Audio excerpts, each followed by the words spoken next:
So I want to talk about when's a good time to get married, or the timing of the whole thing. I'm thinking about this because my daughter got a wedding invitation in the mail yesterday, and she's about to be a senior in college. She goes to school in the South. They get married younger there, and this was from a friend of hers who's a year older, so she graduated this year and is getting married in August.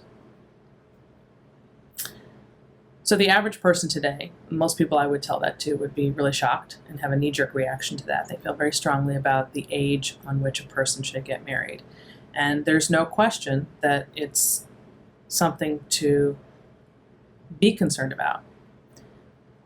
But I think there's missing pieces to this conversation that we are going to have to address, especially going forward with the way things are in this country today with dating, and just everything that's happened in the last 10 or 15 years. The reality is, at the end of the day, there are just too many variables to make a blanket statement about who should and shouldn't get married at any particular time in their life. Okay? The most significant variables being, what's your worldview? What's your upbringing? What is your parents' relationship like? Believe it or not, are you a product of divorce, or even if you're not a product of divorce, what's your takeaway from your parents' relationship? That actually has a lot to do with your worldview, your maturity level, and even geography. So if you're going to tell a young person not to get married, you basically are going to have to explain why. And there are reasons to explain why. The data, the research, is a great place to start.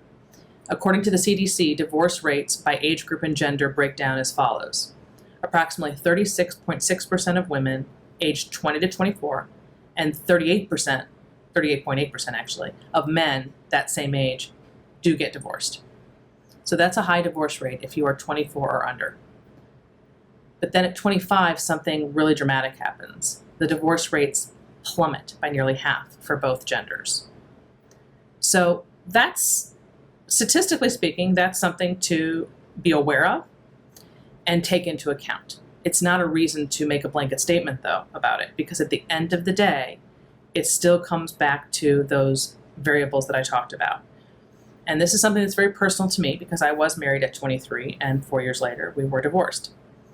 And it would be easy for someone to assume that because that was my story, that that's what I would tell my daughter or any young woman that comes to me with advice on this. Don't do what I did. That's a very typical reaction for people to have.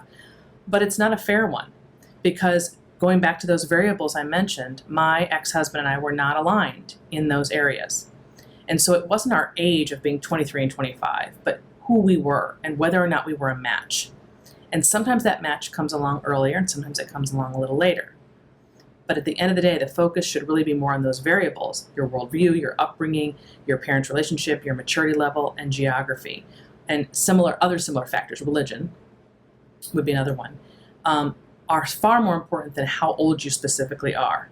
But also being aware of tempering that with the data that I just shared, because that is important for sure. So I wouldn't personally suggest that anybody get married younger than 24 for the reasons of, not my own story, but for the reasons of the data. So again, the reality is there's just too many variables. And to me, it's not the age itself, but the importance of prioritizing marriage if that is a goal. That's really the better conversation to have. Not the age, but whether or not you're prioritizing it.